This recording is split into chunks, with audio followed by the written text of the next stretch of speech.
Chapter 20. A Clear Picture. The next morning, I was determined to speak with Payun about the Sunderlands no matter what. The past few days, either he had been too grumpy or I had been too busy with Bo to bring it up, but I didn't want to wait any longer. It wouldn't be easy. He was in one of his busy working moods when I could barely get a word in edgewise. Come on now, don't drag." Payun huffed as he led me up to the quarterdeck from his room. "We are coming to the Desert Elves, a day I have been waiting for since we left Unlung. Today your map-making education truly begins." I followed, lugging a heavy box full of clanking brass equipment. A few yards out, a cluster of scrubby islands bobbed on the top of the water like enormous moss-covered turtles. "The Desderels are the perfect size for you to start sketching," said Payun, reaching into the box for a scope and a sheet of paper. "Anything larger can be overwhelming at first. So many things to record. Here, take the scope and focus on that island with the bay." I planted my feet and bent my knees as Payun had taught me. Luckily for my cheekbones, the sea was calm. I didn't need any more bruises from banging the scope into my face. I held the instrument up and scanned the water until the first island came into view.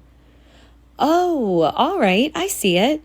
Now I just have to dial the focus a bit more. There. Master Payun, I have it." I glanced over and saw him smiling proudly. "Good. Now just sketch what you see. Try to get the whole bay and the coastline." I took a deep breath and started to draw.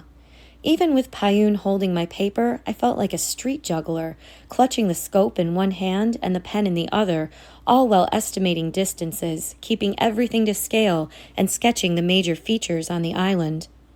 Payun was surprisingly patient. "Try not to look back and forth to your paper so often. You'll make yourself dizzy. Keep your eyes on the island. It helps if you don't pick up your pen from the page at all." I tried that, but when I looked down at my sketch, I frowned. It was a complete mess. "Master Payun, I'm afraid this isn't at all what it's supposed to look like." Payun gently took the scope from me and placed it back in the box at his feet. "That is your problem. You are worried about what it's supposed to look like. A mapmaker has to look for what's really there, not what they expect to see." "But when I try that, I can't—" "Nonsense," he said firmly. "You just need to know what it feels like to get it right." To my surprise, he reached into his pocket, took out his eyeglass, and handed it to me. I had never held it before. The gold case took up my whole palm, yet it weighed much less than I'd expected. Payun reached over, and with trembling fingers, he showed me how to click open the case and swivel the glass out. He nodded to the island. "Look through the lens and tell me what you see." I kept the glass up to my eye, grateful that Payun had kept the lineal chain connected to his jacket, so I didn't have to worry about dropping it overboard. It took me a moment to figure out how to hold the lens to get the island in focus. The glass had a slight golden tint to it, as if someone had swirled in a drop of honey when it was made, but it didn't distort my view. If anything, the gold hue made all the features of the island stand out from one another. I felt like I could see everything, all at once, the way it truly was. "What do you see?" Payun asked. "Everything, sir. I see now where I made my mistake. The bay doesn't keep curving around. It actually runs straight for about 100 yards and—" Payun pressed the pen back into my hand. "Don't talk. Draw." I imagined that my fingers and eyes were connected. Instead of concentrating on making my lines perfect, I let my pen track my gaze as I took in every jutting rock and stretch of beach. It actually wasn't so different from forging a signature. When I was finished, I held up my paper. My lines were a bit messy, but it looked just like what I had seen through the glass. I had drawn a map of the bay. Payun beamed. "There, it's not so hard, is it? You just needed a little taste of success." I couldn't stop smiling. This was the first time I'd made a map of my own instead of copying someone else's. It felt like I had just performed a magic spell. "This eyeglass works wonders, sir. Where did you get it?" Payun smiled wistfully. My grandfather gave it to me when I graduated school, just as his grandfather had given it to him. I rubbed the edge of the thin glass with my thumb. That wall that Payun usually kept around himself had come down completely, and it made me feel less guarded too. I found myself telling him about the old woman on Pattaya Island, her dragon scales, and the haw she had tried to sell me. Once I finished my story, Payun stared at me for a long moment, and then he threw his head back and laughed a great booming belly laugh. "Ha, a dragon eyelid! Does this mean my ancestors wrestled a dragon to the death?" I laughed along with him. "Isn't it funny, sir? The woman told me that if you looked through it—" I don't know what came over me then. Maybe I thought it would add to the joke. I held the eyeglass up between us and peered at Payun through the lens. His smile faded, and he suddenly looked uncomfortable. Through the glass, he seemed different. I told myself it was just the yellow hue of the material, but I knew that wasn't the reason. I was struck by the strange feeling that I was looking at someone with a secret.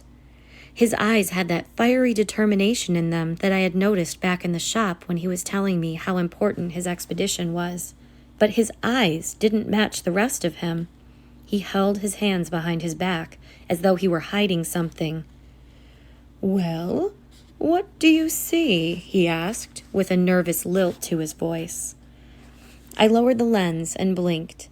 He seemed back to his usual self. I handed the gold case to him with a smile. "Nothing out of the ordinary. No offense, sir." This was my chance. "Mr. Payun, have you finalized our southern course yet?" He nodded, winding his lineal chain around and around the eyeglass case. "I believe I have. We should reach Falin in a little over 3 weeks, and then we can strike south. I'd like us to sail southeast for Lantain so that we can avoid getting bogged down in the whorls, and then we can break the 50th parallel from there. If we have enough warm weather left before winter hits, we can map the extent of the sea ice near the pole. That would be quite a feat, something no one has ever done." I cleared my throat softly. "You don't think we'll find anything more interesting? Another large island like Fa or Falin, maybe? Or even a whole continent?" Payun raised his bushy eyebrows and looked at me over the tip of his nose. "A continent? Sai, what are you trying to get at?" I kept my eyes out at the horizon. "Oh, nothing, sir. Just that I know that, well, some people say that the Sunderlands—" "Bah, is that what this is all about?" he said gruffly. "That foolish proclamation about the Sunderlands?" "Well, surely the Queen wouldn't offer a reward unless—" "Queens are always offering ridiculous things. It's the very definition of being a queen." He narrowed his eyes at me. "How did you hear about that anyway?" I swallowed, not wanting to say it was Rian who told me. "Back in Anlong, I heard some people talking about—" "And when these people talk about the Sunderlands, do you know where they say it lies?" I nodded. "In the Harbinger Sea." "Right in the middle of it," boomed Payun, throwing up his hands. "Now, isn't that convenient, that this mystical hidden continent that no one has ever seen just happens to be located in the center of an uncrossable ocean?" "Have you ever sailed there, Master Payun?" I asked. "Right to its edge, never through," said Payun grimly. "It was one of the few times in my life I've prepared myself to die." He raised one arm, sweeping it over the ocean. Waves like mountains, endless rows upon rows of them, each one ready to swallow us whole. He lifted one eyebrow at me. "And is that where you propose we take this ship and all its crew? To go looking for a myth?" The bell rang, and the next watch of sailors began swirling to their places. Whatever trust Payun and I had built up over the past hour had vanished, and he had put that wall back up. "Sir, I wasn't suggesting that we put anyone in danger." Payun glanced at the crew and lowered his voice. "I know you weren't, but we have to be very careful about what we say, Sai. The Harbinger Sea has a dreadful reputation among sailors. The last thing the captain wants is to stoke their fears." I thought about Dumpling's whimpering, But what about the other sailors, like Grebe, who wanted to take a chance at making their fortunes? What about me? I understand, sir, but surely in a ship like this one— Say no more about the Harbinger Sea, said Payun firmly. Trust me, there can only be one reason why it is so dangerous.